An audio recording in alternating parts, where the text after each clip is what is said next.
Eikös radiossa? Katsotaan radiosta, eikö silloin aikaisemmin? Joo, otahan kun minä pääsin sinne asti.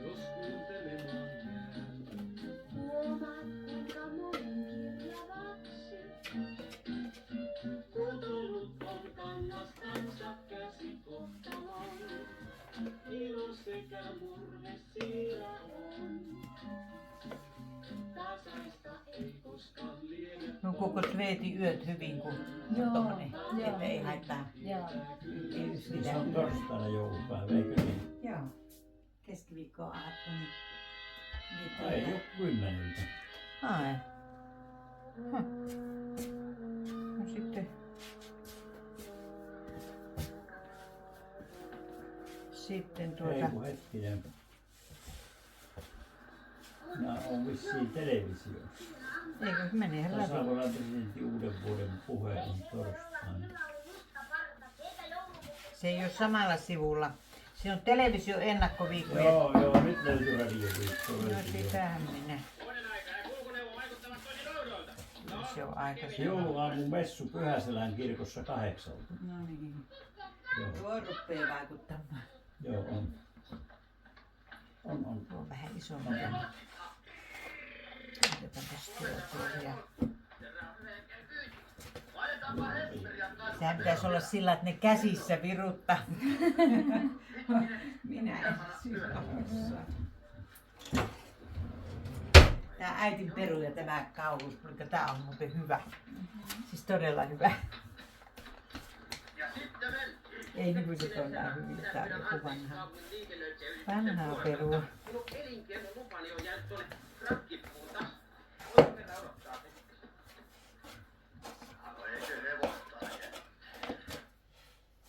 Oho, Mestari ei kysele mitään. Menee vaan ajoon. Siellä kyyti odottaa jo portilla. Minä selitän sitten kaiken, kun mestari tulee takaisin. Ja jos mestari voisi mennä istumaan sitten kuskin pukille niin päin, että asiakas ei näe kasvoja niin kuin vasta siellä veroviraston edessä. Selvä.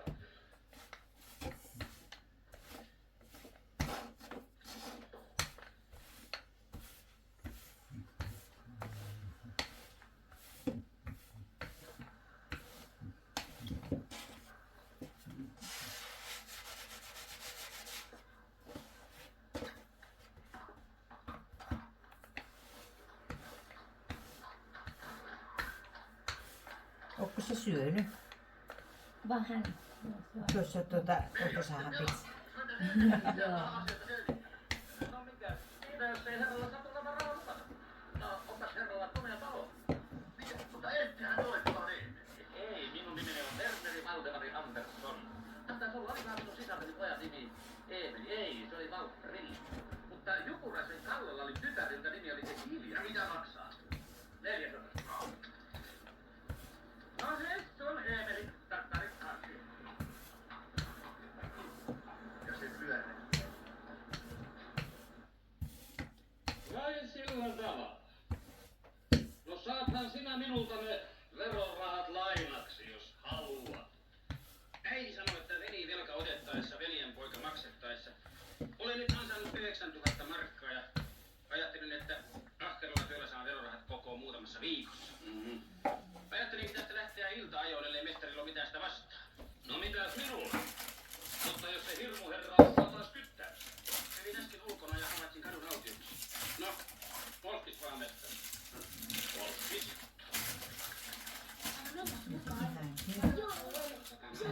Tässä on tässä. No just että ostanut tämmösen. Tällä kaudella sinne penkkiin. Virvoja myöten mä kaulien ton toisen.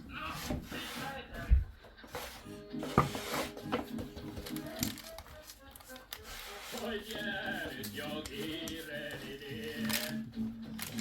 Ei rakkaus matkani vie.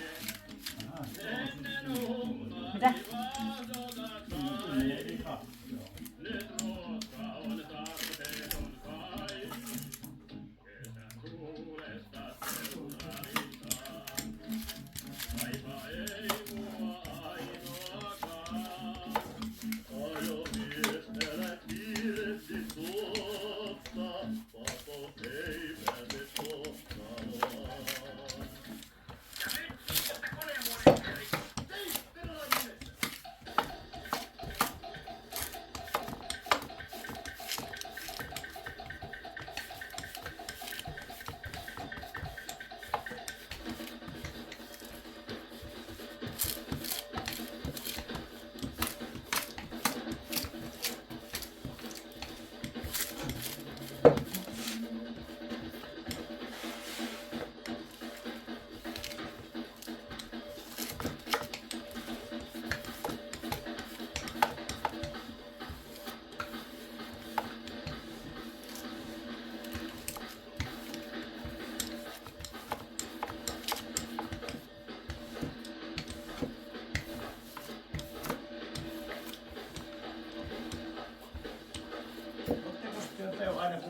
saunaan pannaan tuli, niin pannu siihen paalle tuli, missä on vettä siellä.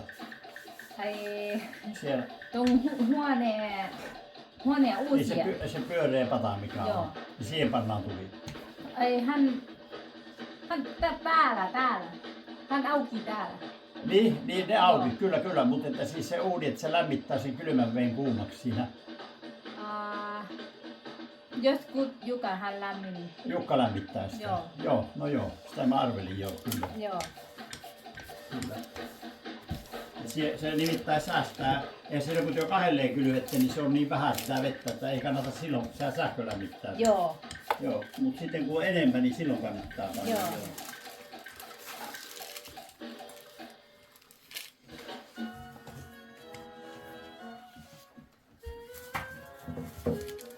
Mä voisin lähteä, niin minä katsotaan moneksi työlle sitten suurin piirtein tästä lähtemään. Päästään noin 5. Niinpä. Isi mennään ensin on avan. Isi saa mennä. Eihän minun Mennään tarvitse ensin. sisälle välttämättä mennä tuota. Niin, no voit sauttaa avaimen. Joo. Voit sauttaa avaimen, kun kerran päivä. Voisin minä tietysti avaimen ottaa. Niin... Panit mulle tipat ennen. Joo. Tässä on vielä tämä sitten Joo. kanssa. Tuota reunaa. Tuoksu hyvä. Mitä laittaa täällä? Tuoksu hyvä. Siellä on semmonen, vähän semmonen Jippo. jippo. Siellä on semmonen jippo. Joo. Viidiä. Joo. Kato, kun Jukan kanssa sovittiin, että mä lähden lämmittämään saunaa jo etukäteen. Joo. Joo. No joo, pannaan tipat ensiksi. Joo. Tipat. Pan. 4 kertaa päivässä, sitten iltasella vielä 5 tippa ja välissä pitäisi laittaa kosteustippoja.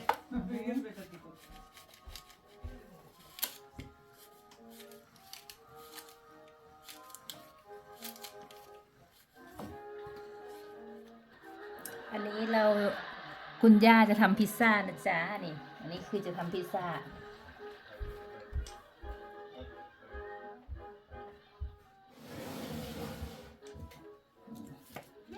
กิ้งให้มันเต็มถาด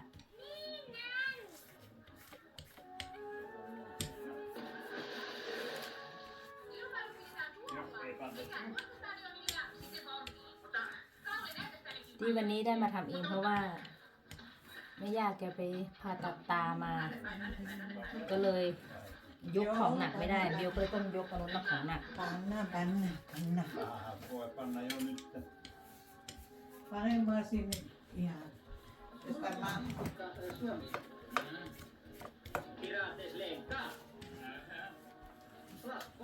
เป็นที่กิ้งน่ารักมาก Tässä sua saunaamaan ollenkaan. Niin... minä en suomalainen sauna. Kyllä minä jouluaattona menen kyllä. Eihän minun pakko ottaa hirveätä löylyä. Tiesitkö sinä sitä sinun äitiltäni leikattiinko se silmä laserilla?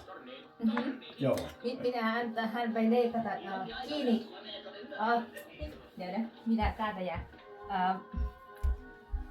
minä ei muista nimiä.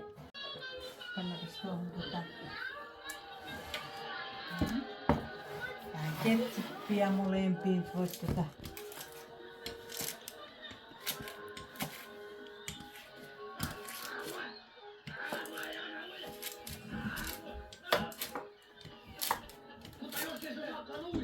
Onhan siellä saunalla varmasti tulitikkuja. On. Joo. tulitikkuja. Niitä mitä se Niin. sytyttää tuli. Tikkuja. Niin kato kun sytytetään uuniin, niin siellä tarvitaan tulitikkuja. Mitä Raapastaan saadaan tuli. tuli? On siellä varmaan. Minä Minä otan... loppuu. Ei ole. Ei oo. Joo, Ai, loppu. minä Joo, otan- Ota tuolta, kun on Joo. ilman. Minä otan tulitikkuja, mutta hyvä joo. Minäpä otan tulitikkuja sitten mukaan, joo.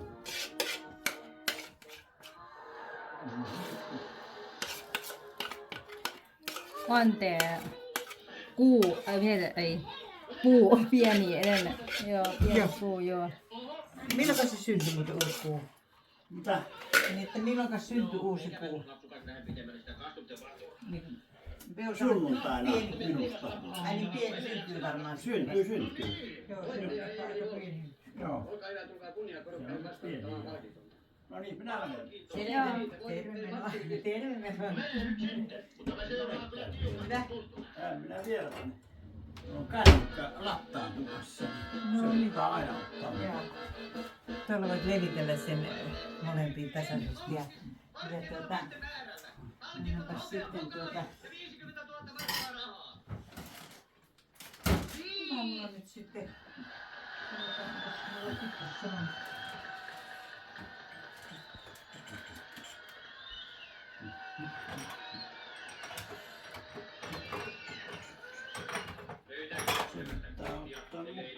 Joo, se on ottanut.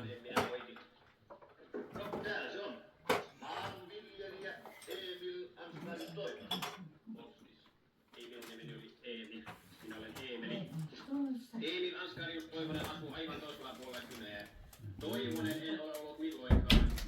Korkeintaan äsken tuolla hyttytomussa oli epätoivonen. Katsotaan vanhempani. Verolappuja sanovat, että oikein on. Jalolukutaito on ollut vanhempini puutteena.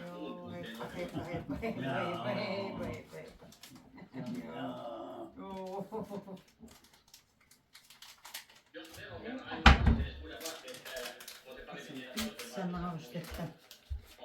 Ja sit pannaan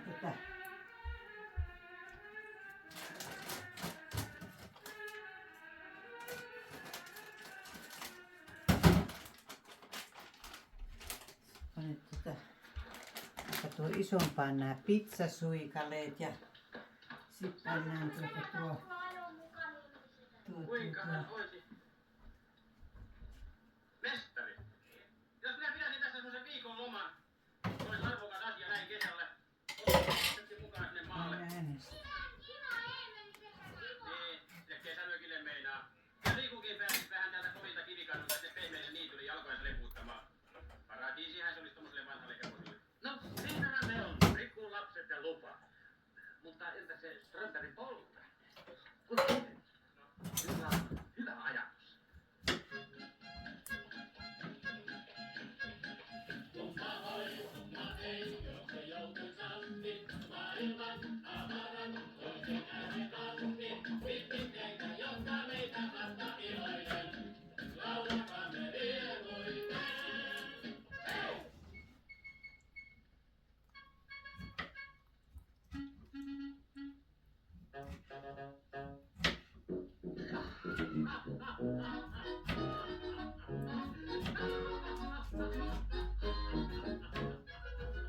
Pois kaupunki kun jää, niin arki häviää. Käy hyppy niin villi ja soi pajupilli, on outoa kaikki muut viettää. Sitten panen siihen nämä pizzan ja tuon jo vähän pizzamaustetta ja sit siihen voit pikkusen musertaa tosta vähän niinku tätä kuivattua siiviä vähän niinku terästykseksi. Se varmaan menee ihan käsillä musertaa. Ja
Suomen filmiteollisuus esittää Väinö Linnan tamperelaisdraaman Musta rakkaus.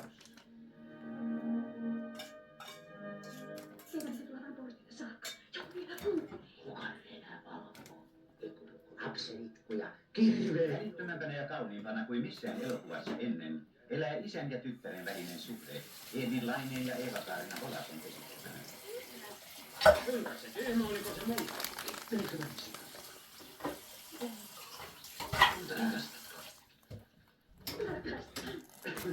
Ja sinä tien asioita. Ja kohta nähdään. Jos soitetaan joka yö oksan reitään. Animaalista voimaa tuo Veikko Sinisalo rooliinsa viettelijänä, jonka kohtaaminen muodostuu Marjatalle kohtalokkaaksi. Onhan lapseni tuolla tavalla turmellut. Jaano, no joo. Voi anteeksi. Oikeastaan mä ajattelin, ei mitään, mä ajattelin, että tuo toinen tehdään tonnikalla. Otetaan tämä, ei tämä tässä riitele. Pannaan tuonne. Voi anteeksi. Ei mitään. Minä huonosti selitin. Semmonen käsitys, että mä taisin olla ensin. Paulin erinomaisen vaikeassa roolissa Jussi Jurkka suorittaa näyttelijätyön, joka on oleva hänen suurimpiaan. Mutta mä olen ollut taivaassa. Ilmalaivalla mentiin.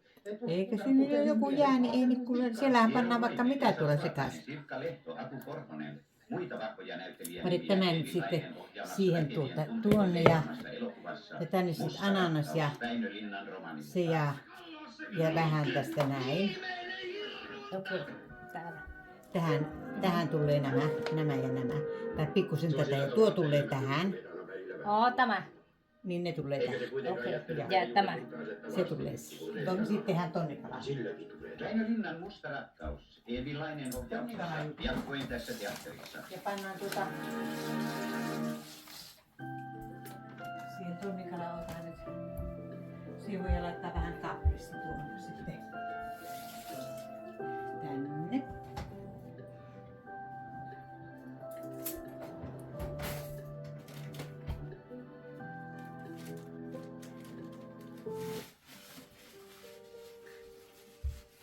Kaprista.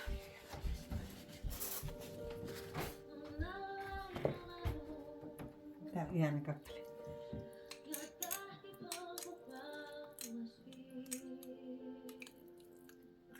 Mä tän näitä nyt tähän vähän, niin levittele sitä tasossa.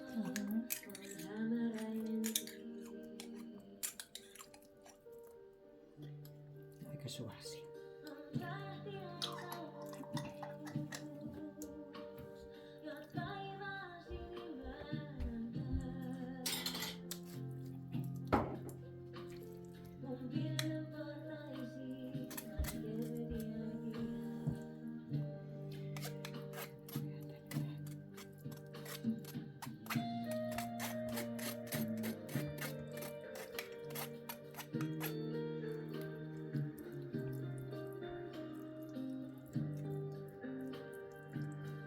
Sä yhtenä iltana laitoit revontulista kuvaa. Joo, tosi kauni, tosi paljon tuli. Ai oli? Joo. Joo. Tuo oli ja sitten mikä sunnuntai-aamuna oli mahdottoman komea aamurusko.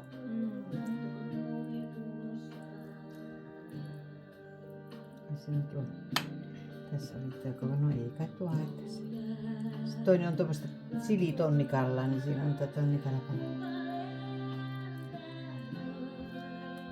No niin. Se ei tarvitsekaan sitten kun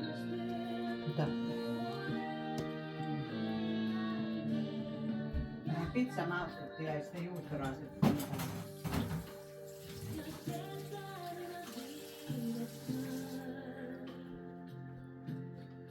Juustoraset riittää.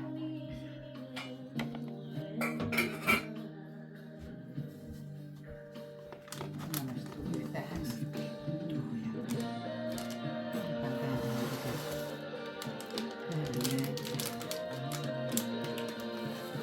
On kyllä ihmeellistä tää talvi. Ajattelin, että ei ole lunta. Joo. Ollaan joulussa ja...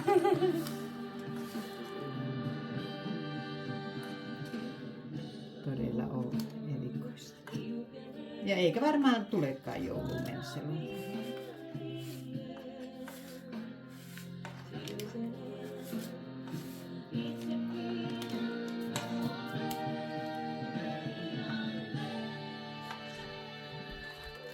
Onko se sillä, että tässä sitten tuossa siemenissä on se. Onko tulinen? Niin, että onko se siemenessä se tulisuus? Mä ajattelin, että se on siemenissä. Onko se näin? Joo. Näillä saksilla. Joo. Tässä ei ole siemeniä. Kyllä saksilla voit pitää napsia sinne vähän. Niin.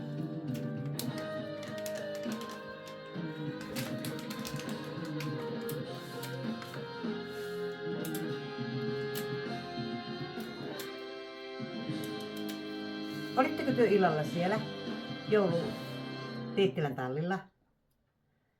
Joulukuvailmassa Teittilän tallilla eilen illalla? Ei mene. Ette ollut? Joo. Joo. Äiti minäkö? Ei, kun mä sanoin Petrille just, että mä en tuu, kun ei siis hirveätä pölyä suositella, kun hevoset nostaa tietysti siinä hiekassa pölyä, niin näihin silmien takia niin sitten Joo. ei myös sinne lähetty. Niin kuin Jukka ehdotti, että huomeniltana, että olisiko parempi huominen ilta ollut saunailta.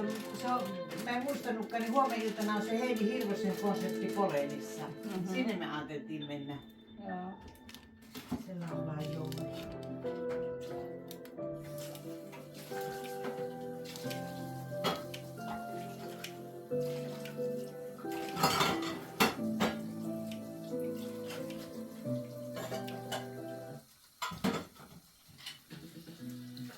Pääministeri Petteri Orpo on esittänyt poikkeuksellisen anteeksipyynnön Japanin, Kiinan ja Etelä-Korean kansalaisille. Taustalla ovat perussuomalaisten poliitikkojen sosiaalisessa mediassa julkaisemat silmienvenytyskuvat, jotka ovat levinneet laajalti aasialaisissa medioissa. Riittääkö anteeksipyyntö korjaamaan rasististen kuvien aiheuttamat vauriot Suomen maakuvalle? Ukrainaa tunnustellaan rauhaa, mutta Venäjän uhka pysyy. Miten Euroopan turvallisuutta pitäisi nyt vahvistaa? Tämä on A-studio. Tervetuloa mukaan.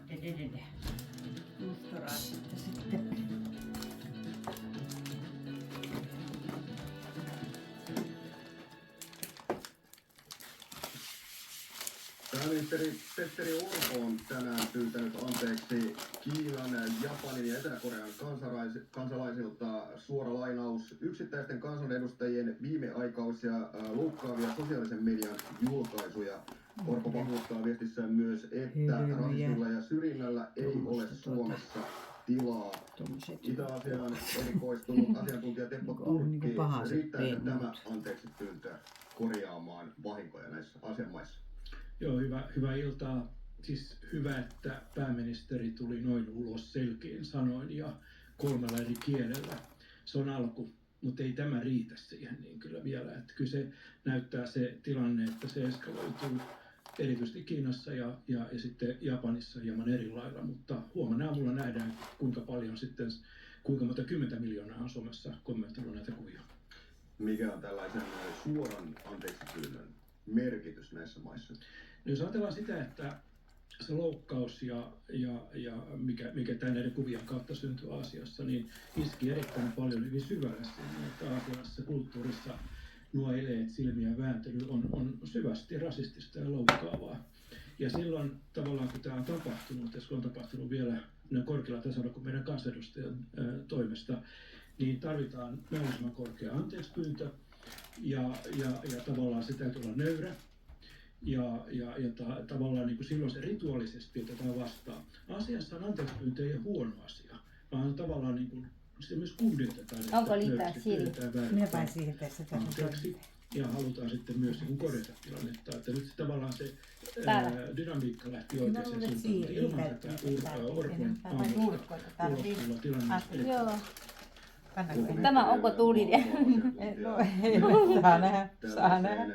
Pääministerin suoraan anteeksipyyntöä vieraan maan kansalaisille, siihen ei varmasti lähdetä kevyin perustein, niin onko mielestäsi tilanne ollut niin vakava, että se vaatii tällaisia oikeuksellisia toimia? Nämä tapahtumat on kyllä noteerattu erittäin suuresti tuolla, erityisesti Japanissa, Kiinassa ja Etelä-Koreassa, ja siellä uutiset on ollut ihan suurimpien päivälehtien luetuimpia uutisia, ja ja sosiaalisessa mediassa erityisesti ovat näkyneet hyvinkin isosti, niin kyllä tilanne on ehdottomasti sellainen, että jotain on tehtävä.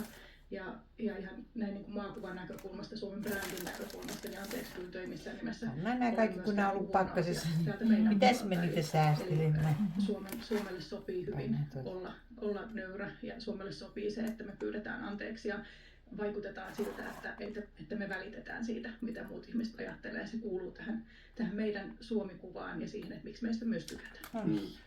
Kuten totesitte, nämä ovat tosiaan... Me voidaan ruveta hieromaan leipä varmaan pöydälle. Medioissa, Se saa vaikka vähän aikaa siinä kohota sitten. minkä takia nimenomaan nämä silmienpelkyskuvat ovat kiinnostaneet kaukaisen